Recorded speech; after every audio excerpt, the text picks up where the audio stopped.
नमस्कार दोस्तों, स्वागत है आपका आज के मुख्य समाचार में, जिसमें सबसे पहली और बड़ी खबर में आपको बताएंगे कि चीन को जवाब देने की तैयारी। लेह में एलएसी के साथ साथ बनेगा 135 किलोमीटर लंबा हाईवे, बीआरओ ने शुरू कर दिया काम। दूसरी ब्रेकिंग न्यूज में जिक्र होगा कि चीन पाकिस्तान हो जाओ सावधान, नौसेना कर रही हिंद महासागर क्षेत्र में बड़ा युद्ध अभ्यास, कैसी है तैयारी आपको बताएंगे दोस्तों। तीसरी ब्रेकिंग न्यूज में जिक्र होगा कि 74वां गणतंत्र दिवस होगा बेहद खास, परेड में दिखेगा मेड इन इंडिया का जलवा। चौथी ब्रेकिंग न्यूज में जिक्र होगा बजट का, रक्षा बजट में सैन्य सुधारों के लिए भारी बढ़ोतरी की उम्मीद। और पांचवी खबर में आपको बताएंगे कि मिस्र के राष्ट्रपति बनेंगे मोदी सरकार के चीफ गेस्ट, और वहां के भारतीय राजदूत ने क्यों किया नेहरू का जिक्र, सब कुछ आपको बताएंगे दोस्तों। हर एक खबर की गहराई में ले जाएंगे, लेकिन उससे पहले अगर आपको भी देश की सेना और पीएम मोदी पर पूरा भरोसा है तो आप अपनी इस वीडियो को लाइक और लाल बटन को दबा के चैनल को सब्सक्राइब करके बेल आइकन जरूर दबाइए।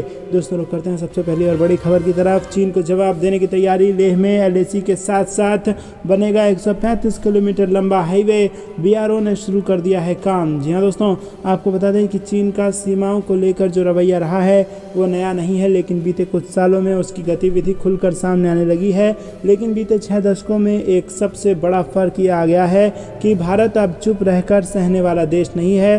चीन के साथ खुलकर सामना करने के चलते ही अगले 2 सालों में चुशुल से देमचौक तक वास्तविक नियंत्रण रेखा के साथ साथ करीब 135 किलोमीटर लंबा सिंगल लेन राजमार्ग बनकर तैयार हो जाएगा, और ये राजमार्ग देश के लिए एक अहम रणनीतिक सड़क होगी। प्रक्रिया की शुरुआत करते हुए 23 जनवरी को सीमा सड़क संगठन ने चुशुल दुंगती फुकचे देमचौक राजमार्ग, जिसे एसडीएफडी सड़क कहा जाता है, उसके निर्माण के लिए बोलियां आमंत्रित की हैं। रुक करते हैं अगली ब्रेकिंग न्यूज की तरफ। चीन पाकिस्तान हो जाओ सावधान, नौसेना कर रही है हिंद महासागर क्षेत्र में बड़ा युद्धाभ्यास। यहाँ दोस्तों आपको बता दें कि हिंद महासागर क्षेत्र में चीनी सेना की बढ़ती मौजूदगी के बीच भारतीय नौसेना हिंद महासागर क्षेत्र में युद्धक तैयारी की परख के लिए बड़ा युद्धाभ्यास कर रही है, और इसमें युद्धपोत, पनडुब्बी और विमान जैसी उसकी लगभग सभी सामरिक संपत्तियां शामिल हैं। अधिकारियों ने मंगलवार को ये जानकारी दी, और उन्होंने कहा कि थिएटर स्तरीय सामरिक तैयारी अभ्यास के तहत नौसेना के विध्वंसक पोतों, युद्धपोतों, कॉर्वेट, पनडुब्बियों और विमानों सहित नौसेना की विभिन्न लड़ाकू इकाइयों को जटिल समुद्री परिचालन तैनाती से गुजारा जाता है। दोस्तों रुक करते हैं अगली ब्रेकिंग न्यूज की तरफ। 74वां गणतंत्र दिवस होगा बेहद खास, परेड में दिखेगा मेड इन इंडिया का जलवा। जी हाँ दोस्तों, आपको बता दें कि भारत इस साल अपना 74वां गणतंत्र दिवस मनाने जा रहा है। 26 जनवरी 1950 को भारत ने संविधान अपनाया था, और इसीलिए सभी भारतीयों के लिए ये दिन बेहद खास है। हर साल भव्यता के इस राष्ट्रीय पर्व को मनाया जाता है, और इस दिन देश भर में कई कार्यक्रम आयोजित किए जाते हैं। इस मौके पर राष्ट्रपति भवन से लेकर इंडिया गेट तक आकर्षक परेड होती है, लेकिन इस बार गणतंत्र दिवस पर कुछ चीज़ें खास होने वाली हैं। तो दोस्तों आपको बता दें कि 74वें गणतंत्र दिवस परेड में इस बार प्रदर्शित होने वाले सेना के सभी हथियार मेड इन इंडिया होंगे। 21 तोपों की सलामी देसी 105 mm इंडियन फील्ड गन से होगी, और डीएन फील्ड गन्स ब्रिटिश युग की 25 पाउंडर तोपों की जगह लेगी। दोस्तों रुक करते हैं अगली ब्रेकिंग न्यूज़ की तरफ। रक्षा बजट में सैन्य सुधारों के लिए भारी बढ़ोतरी की उम्मीद। जी हाँ दोस्तों, पाकिस्तान के बाद अब चीन सीमा पर भी रक्षा चुनौतियां बढ़ गई हैं, और इसीलिए सरकार रक्षा तैयारियों को चुस्त दुरुस्त करने में लगी है, और इसका असर अगले साल के रक्षा बजट में भी दिख सकता है। और उम्मीद की जा रही है कि रक्षा बजट में करीब 50,000 सड़कों तक की बढ़ोतरी हो सकती है। नए वर्ष का रक्षा बजट 5.25 लाख करोड़ से बढ़कर 5.75 लाख करोड़ तक पहुंच सकता है। प्रतिशत में ये बढ़ोतरी 9-10% के बीच रहेगी। वहीं दोस्तों रक्षा सूत्रों के अनुसार सबसे ज़्यादा बढ़ोतरी रक्षा आधुनिकीकरण के बजट में होने की संभावना है। चालू वर्ष के दौरान ये 1.52 लाख करोड़ रुपए था, और इसमें करीब 25.30 हजार करोड़ रुपए की बढ़ोतरी का अनुमान लगाया जा रहा है। पिछले साल आधुनिकीकरण के बजट में करीब 16,000 करोड़ रुपए की बढ़ोतरी हुई थी, और ये पिछले बजट से 19% अधिक था, और इस बार भी ये वृद्धि 20 से 22% रहने के आसार हैं। दरअसल नए वित्त वर्ष में 126 मल्टी रोल लड़ाकू विमानों की खरीद पर भी निर्णय होने की संभावना है, जो वायुसेना के लिए बेहद अहम है। और इसके अलावा कई रक्षा सौदे जो अभी प्रक्रिया में हैं उन पर अमल शुरू होगा, जिसके लिए बड़ी राशि के भुगतान की जरूरत होगी। दोस्तों रुक करते हैं अगली ब्रेकिंग न्यूज़ की तरफ। मिस्र के राष्ट्रपति बनेंगे मोदी सरकार के चीफ गेस्ट, वहाँ के भारतीय राजदूत ने क्यों किया नेहरू का जिक्र, ये भी आपको बता दें। जी हाँ दोस्तों, आपको बता दें कि भारत के 74वें गणतंत्र दिवस के अवसर पर मिस्र के राष्ट्रपति अब्देल फतेह अल सीसी को चीफ गेस्ट बनाया गया है। 26 जनवरी की इस परेड में मिस्र की सेना का 12 सदस्यीय बैंड भी हिस्सा लेगा। दोस्तों, भारत दौरे से पहले मिस्र में भारत के राजदूत ने भारत के प्रथम प्रधानमंत्री जवाहरलाल नेहरू का भी खूब जिक्र किया है। मिस्र में भारत के राजदूत अजीत गुप्ते ने बयान जारी करते हुए कहा कि मिस्र के पूर्व राष्ट्रपति गमाल अब्देल नासर और पूर्व भारतीय प्रधानमंत्री जवाहरलाल नेहरू के बीच करीबी और असाधारण दोस्ती ने ही 1955 में दोनों देशों के बीच एक फ्रेंडशिप ट्रीटी और गुटनिरपेक्ष आंदोलन की नींव रखी। भारतीय प्रधानमंत्री नरेंद्र मोदी के निमंत्रण पर अल सीसी गुरुवार को गणतंत्र दिवस समारोह में भाग लेंगे और ये पहली बार होगा जब खाड़ी देश में से एक मिस्र के राष्ट्रपति भारत के गणतंत्र दिवस के कार्यक्रम में मुख्य अतिथि के रूप में भाग लेंगे। राष्ट्रपति अल सीसी के साथ सैन्य दल का एक बड़ा प्रतिनिधिमंडल भी होगा जो परेड में भाग लेगा। रुक करते हैं अगली ब्रेकिंग न्यूज़ की तरफ। यूपी के कई जिलों में बारिश, दिल्ली में भी बूंदाबांदी। उत्तर भारत का मौसम आपको बता दें दोस्तों, मौसम विभाग से ये बड़ी सूचना निकल के आ रही है। उत्तर भारत के राज्यों में दिन के समय न्यूनतम तापमान में बढ़ोतरी दर्ज की जा रही है, जबकि रातें अभी भी ठंडी हैं। मौसम विभाग ने उत्तर प्रदेश, मध्य प्रदेश, दिल्ली, एनसीआर में हल्की बारिश और बूंदाबांदी की संभावना जताई है और यूपी के लखीमपुर खीरी, दिल्ली से सटे फरीदाबाद और एनसीआर में कुछ जगहों पर 24 जनवरी की सुबह हल्की बारिश की गतिविधियां देखने को मिल रही है। बता दें कि पिछले 2 दिन में उत्तर प्रदेश, मध्य प्रदेश के मध्य और पूर्वी हिस्सों में कुछ स्थानों पर हल्की बारिश हुई है। मौसम विभाग के मुताबिक पंजाब, हरियाणा, चंडीगढ़ और दिल्ली, उत्तर प्रदेश और पश्चिम राजस्थान और बिहार, पूर्वी राजस्थान और उत्तर पश्चिम मध्य प्रदेश के अलग अलग इलाकों में न्यूनतम तापमान 6 से 10 डिग्री सेल्सियस तक रहने की उम्मीद है। मौसम पूर्वानुमान एजेंसी स्काईमेट के मुताबिक जम्मू कश्मीर, लद्दाख, हिमाचल प्रदेश में कई स्थानों पर हल्की बारिश, बर्फबारी दर्ज की जा रही है। वहीं दोस्तों, आपको बता दें कि आईएमडी के मुताबिक दिल्ली के कुछ इलाकों में मंगलवार सुबह ही हल्की बारिश देखने को मिली है। मयूर विहार, पटपड़गंज और फरीदाबाद में बूंदाबांदी हुई। मौसम विभाग के पूर्वानुमान के मुताबिक दिल्ली में 26 जनवरी तक गरज के साथ हल्की बारिश की गतिविधियां जारी रह सकती हैं। दोस्तों, रुक करते हैं अगली ब्रेकिंग न्यूज़ की तरफ। मिशन 2024 के बड़े सिपाही होंगे एकनाथ शिंदे, पीएम मोदी के बनते खास, बीएमसी से लोकसभा तक का है मामला। जी हाँ दोस्तों, आपको बता दें कि महाराष्ट्र पहुंचे प्रधानमंत्री नरेंद्र मोदी मुख्यमंत्री एकनाथ शिंदे के काफ़ी घुलते मिलते उनसे नजर आ रहे हैं और कहा जा रहा है कि पूरे कार्यक्रम के दौरान दोनों नेता लगातार आपस में चर्चा में जुटे रहे और अब इन नज़दीकियों के तार आगामी लोकसभा और विधानसभा चुनाव से भी जोड़कर देखे जा रहे हैं। और इसके अलावा विपक्ष भी सीएम शिंदे को उप मुख्यमंत्री देवेंद्र फडणवीस का जिक्र कर घेरता रहा है।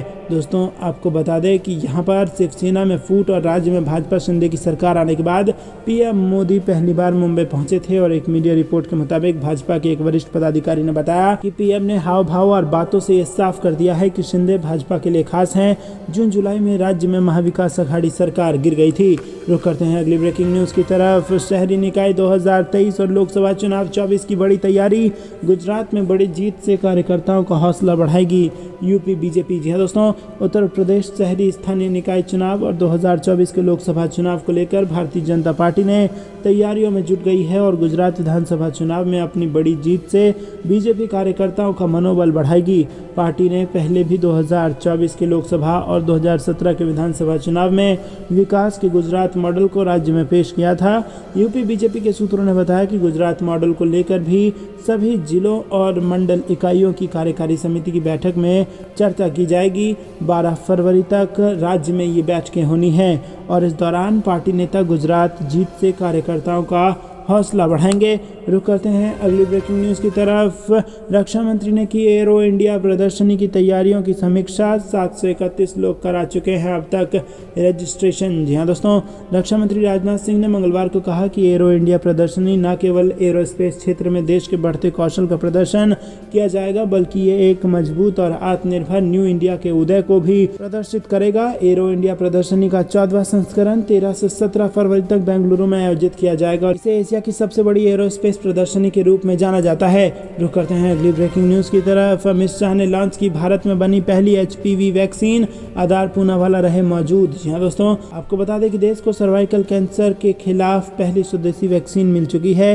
केंद्रीय गृह मंत्री अमित शाह ने सीरम इंस्टीट्यूट ऑफ इंडिया द्वारा निर्मित ह्यूमन पेपिलोमा वायरस की वैक्सीन को लॉन्च कर दिया है। और आपको बता दें कि बालिका दिवस के मौके पर अमित शाह ने कहा है कि ये वैक्सीन सर्वाइकल कैंसर से लोगों का बचाव करेगी। दोस्तों रुक करते हैं अगली ब्रेकिंग न्यूज की तरफ। सीमा पर तैनात जवानों से मिलने पहुंचे सेना प्रमुख, संवेदनशील इलाकों का किया दौरा। जी हाँ दोस्तों, भारत के थल सेना प्रमुख जनरल मनोज पांडे सोमवार सुबह अरुणाचल प्रदेश पहुंच गए और यहां उन्होंने चीन से सटे सीमाई इलाकों का दौरा किया और जवानों से मुलाकात की। जनरल पांडे ने LAC के करीब संवेदनशील क्षेत्रों का भी जायजा लिया और अरुणाचल प्रदेश के तवांग सेक्टर में LAC के पास भारतीय और चीनी सैनिकों के बीच झड़प के करीब 1.5 महीने बाद जनरल पांडे ने ये महत्वपूर्ण दौरा किया है। बताया गया है कि जनरल पांडे ने पूर्वी अरुणाचल में LAC के करीब तैनात सैन्य टुकड़ियों की तैयारियों को देखा है और उन्हें सीमा पर सुरक्षा व्यवस्था की जानकारी उन्होंने ली है और थल सेना प्रमुख ने जवानों को चौकसी बढ़ाने और मजबूती से निगरानी करने का मंत्र दिया है।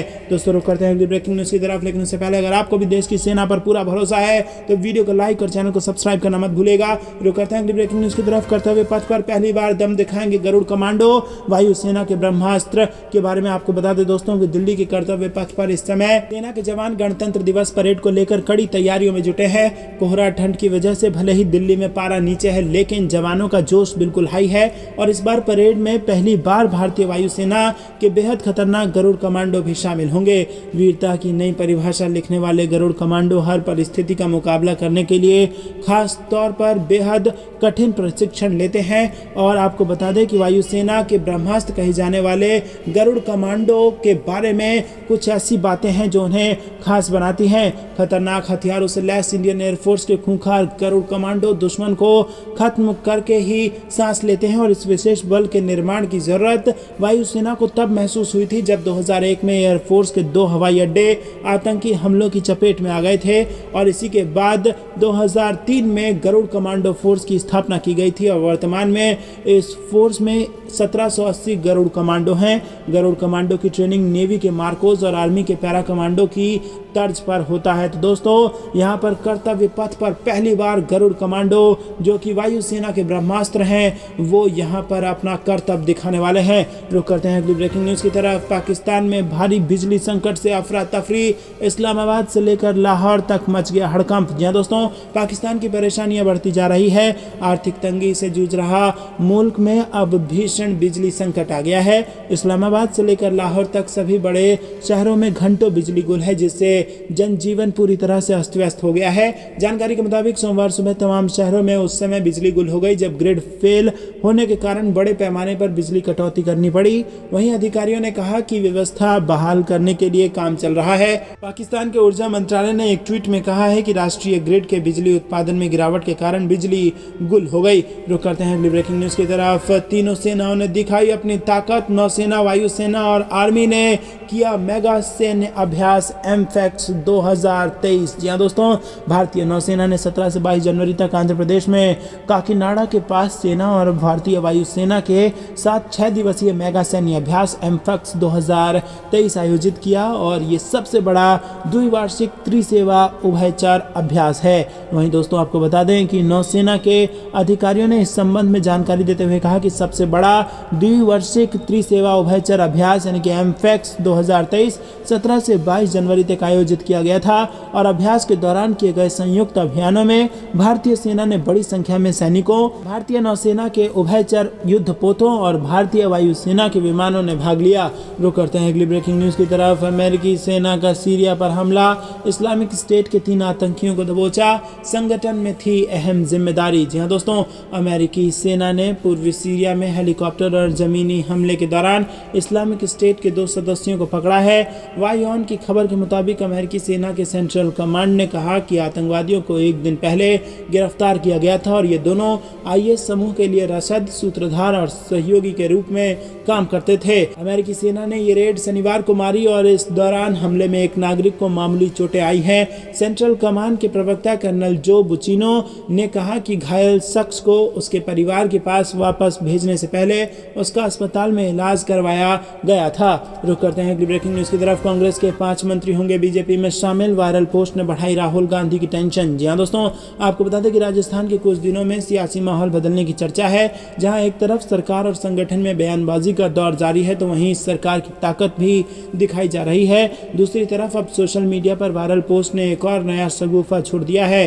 दोस्तों, आपको बता दें कि दावा किया जा रहा है कि सरकार के 5 मंत्री जल्द ही पाला बदल सकते हैं और उनमें कई दिग्गज नेता शामिल हैं। और पिछले कई दिनों से राजस्थान सरकार के 5 मंत्रियों के बीजेपी में जाने की पोस्ट सोशल मीडिया पर वायरल हो रही है। वायरल पोस्ट में कितनी सच्चाई है कोई भी बताने को तैयार नहीं है, लेकिन जयपुर, झुंझुनू और नागौर जिले में मंत्रियों के जाने की खूब चर्चा है। और कुछ सूत्रों का तो यहाँ तक दावा है कि जल्द ही पीएम नरेंद्र मोदी से ये 5 मंत्री भी मिल सकते हैं। रुक करते हैं अगली ब्रेकिंग न्यूज की तरफ। रामचरितमानस पर विवादित बयान, बढ़ सकती है स्वामी प्रसाद की मुश्किल, हिंदू महासभा ने 2 थानों में दी तहरीर। जी हाँ दोस्तों, आपको बता दें कि सपा ने स्वामी प्रसाद मौर्य के रामचरितमानस पर दिए गए बयान पर साधु संतों, भाजपा नेताओं और अखिल भारतीय हिंदू महासभा के कार्यकर्ताओं ने नाराजगी जताई है और उनसे बयान और माफी मांगने की अपील की है। हिंदू महासभा ने हजरतगंज और ठाकुरगंज थाने में तहरीर दी है और स्वामी प्रसाद पर मुकदमा दर्ज करने की मांग की है। हिंदू महासभा के लोग सोमवार दोपहर स्वामी प्रसाद के घर भी जा रहे थे, लेकिन पुलिस ने रास्ते में उन्हें रोक लिया। सिविल अस्पताल के पास पुलिस व हिंदू महासभा के कार्यकर्ताओं के बीच धक्का मुक्की भी हुई। रामचरितमानस पर बिहार के मंत्री की आपत्तिजनक टिप्पणी के बाद अब समाजवादी पार्टी के नेता स्वामी प्रसाद मौर्य ने बयान देकर विवाद को बढ़ा दिया है। सपा नेता ने कहा कि रामचरितमानस में दलितों और महिलाओं का अपमान किया गया है। तुलसीदास ने ग्रंथ को अपनी खुशी के लिए लिखा था, करोड़ों लोग इसे नहीं पढ़ते और इस ग्रंथ को बकवास बताते हुए कहा कि सरकार को इस पर प्रतिबंध लगा देना चाहिए। दोस्तों, रुक करते हैं अगली ब्रेकिंग न्यूज की तरफ, जिसमें आपको बता दें कि राजनाथ सिंह ने किया है बड़ा ऐलान, बताया कब भारत बन जाएगा दुनिया का सबसे अमीर देश। यहाँ दोस्तों, भारत के मौजूदा डिफेंस मिनिस्टर राजनाथ सिंह ने मध्य प्रदेश के सिंगरौली जिले में आयोजित हुए कार्यक्रम के दौरान बड़ा ऐलान करते हुए बताया कि अगले 24 सालों में भारत एक बार फिर से सोने की चिड़िया बन जाएगा।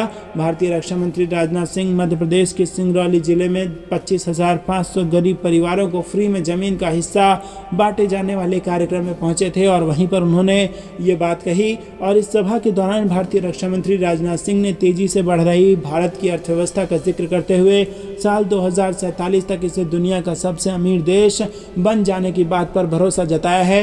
उन्होंने कहा कि भारत की अर्थव्यवस्था तेजी से आगे बढ़ रही है और हम दुनिया की 5वीं सबसे बड़ी अर्थव्यवस्था बन गए हैं। दुनिया भर के अर्थशास्त्री कह रहे हैं कि 2027 तक भारत अमेरिका और चीन के बाद दुनिया की 3री सबसे बड़ी अर्थव्यवस्था बन जाएगी और मुझे पूरा विश्वास है कि साल 2047 तक भारत एक बार फिर से सोने की चिड़िया बनकर दुनिया के सबसे अमीर देशों के रूप में नाम बनाएगा। दोस्तों, रुक करते हैं अगली ब्रेकिंग न्यूज की तरफ, जिसमें आपको बता दें कि यूपी की मेट्रो परियोजना में सहयोग करेगा जर्मनी। राजदूत ने मुख्यमंत्री योगी से की मुलाकात। जी हाँ दोस्तों, मुख्यमंत्री योगी आदित्यनाथ से सोमवार को उनके सरकारी आवास पर भारत में जर्मनी के राजदूत फिलिप एरकमैन ने शिष्टाचार भेंट की है और इस अवसर पर भारत और जर्मनी के बीच मजबूत आर्थिक संबंधों की चर्चा करते हुए उत्तर प्रदेश में औद्योगिक निवेश को लेकर सार्थक विचार विमर्श हुआ।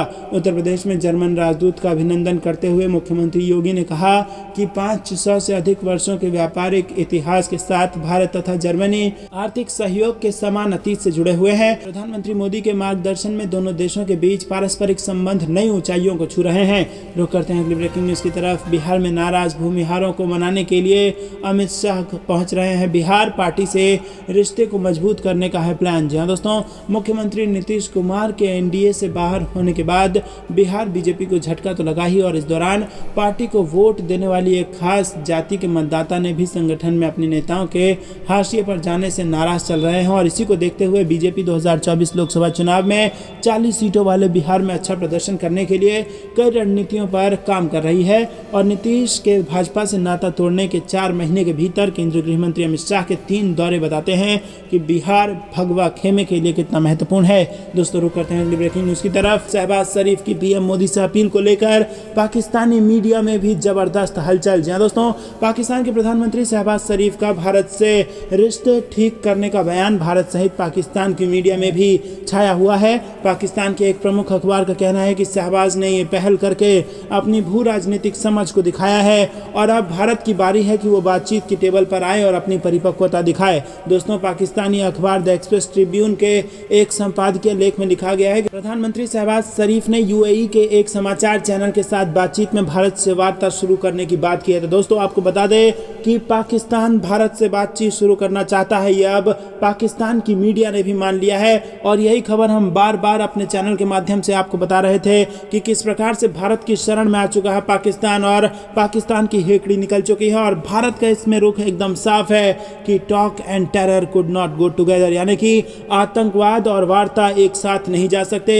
अगर आपको भारत से बातचीत करनी है और टेबल पर बैठकर मुद्दे सुलझाने हैं तो आतंकवाद को हथियार बनाकर आतंकवाद का एक्सपोर्ट करना बंद करना होगा। दोस्तों, आपको क्या कुछ लगता है कि आप भी भारत के रुख से खुश हैं? कमेंट में जरूर बताइए। रुक करते हैं ब्रेकिंग न्यूज की तरफ। गणतंत्र दिवस से पहले भारत पाकिस्तान सीमा पर बीएसएफ का ऑपरेशन अलर्ट, धुंध कोहरे में बढ़ाई ज्यादा पेट्रोलिंग। जी हाँ दोस्तों, सीमा सुरक्षा बल ने रविवार को जानकारी दी है कि आगामी गणतंत्र दिवस समारोह के मद्देनजर गुजरात के कच्छ जिले और राजस्थान के बाड़मेर में भारत पाकिस्तान सीमा पर सुरक्षा बढ़ाने के लिए ऑपरेशन अलर्ट अभ्यास शुरू किया गया है। बीएसएफ गुजरात फ्रंटियर ने एक विज्ञप्ति में कहा है कि यह अभ्यास गणतंत्र दिवस समारोह के दौरान राष्ट्र विरोधी तत्वों के किसी भी बुरे मंसूबों को नाकाम करने के लिए शनिवार से शुरू हुआ है। वहीं आपको बता दें कि ऑप्स अलर्ट अभ्यास 21 जनवरी को शुरू हुआ और 28 जनवरी तक सर क्रीक से भारत पाकिस्तान अंतर्राष्ट्रीय सीमा के साथ साथ गुजरात में कच्छ के रण और राजस्थान के बाड़मेर जिले तक जारी रहेगा। बीएसएफ ने जानकारी साझा की है कि अभ्यास के हिस्से के रूप में गहराई वाले क्षेत्रों के साथ साथ खाड़ी और हरामी नाला में विशेष अभियान चलाएगा। दोस्तों,